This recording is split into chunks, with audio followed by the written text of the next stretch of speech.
आपके विश्वविद्यालय में 3 पुराने अस्थायी संबंधक का डिग्री मांगी है और आज आपने 20 दिया, मतलब 50 संबद्ध डिग्री महाविद्यालय जो आपके विश्वविद्यालय में अभी चल रहे हैं, जिनको अस्थायी संबद्धता है, आपने दिया है। आज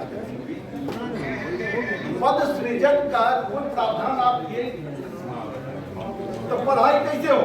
एक बड़ा सवाल है कि हम संबंधक को देते जा रहे हैं महाविद्यालय, और जब हम उसका पद नहीं क्रिएट करेंगे तो मनमाने ढंग से ऐसे संबंध विद्यालयों के पठन पाठन बाजार ढंग से चलते रहेंगे और नियमित ढंग से चलते रहेंगे। वह केवल एक वोट डालकर भी महाविद्यालय को चला सकता है। और चूंकि अध्यक्ष जी, चूंकि सरकार ने ऐसे वित्त रहित शिक्षण संस्थानों के पद सृजन के अधिकार आपको दिए, आपको ही दिए, इसलिए विश्वविद्यालय इसके लिए अधिकृत है।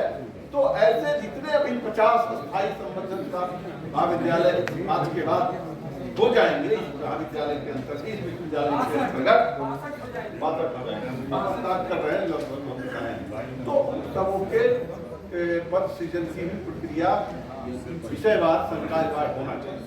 एक बात। दूसरी बात, सभापति महोदय, मैं ये भी कहना चाहूंगा कि यूजीसी की एक चिट्ठी है 2019, और आपको पता होगा हमने लिखकर भी दिया था। यूजीसी के पत्रांक F25/2018 दिनांक 20/1/19, जिसमें यूजीसी ने कहा है कि आपके विश्वविद्यालय या महाविद्यालय में जितने स्वीकृत पद हैं उससे 20% अधिक शिक्षकों, गेस्ट टीचर शिक्षकों की नियुक्ति करता है। जो शिक्षकों आप तो 4 ईयर डिग्री कोर्स, विषय बढ़ गए, शिक्षक की आवश्यकता बढ़ गई, और बिहार सरकार ने पिछले दिनों 2012 में रेशनलाइजेशन के माध्यम से डिग्री महाविद्यालयों में सीटों को घटा दिया।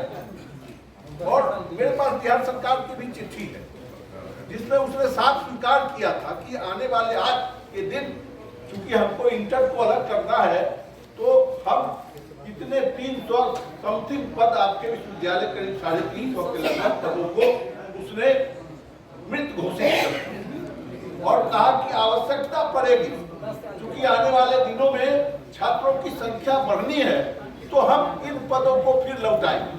हम समझते हैं कि 2 बातें विश्वविद्यालय को अपने स्तर पर ध्यान देना चाहिए कि सरकार से वह 350 के लगभग पद जो मृत प्राय हो गए हैं, सरकार ने स्वीकार किया है, उसको वापस मांगे और 20% सीट वृद्धि की मांग बिहार विश्वविद्यालय सरकार से करेगी, तब तो फिर हम लोग भी दिलाने का प्रयास करेंगे।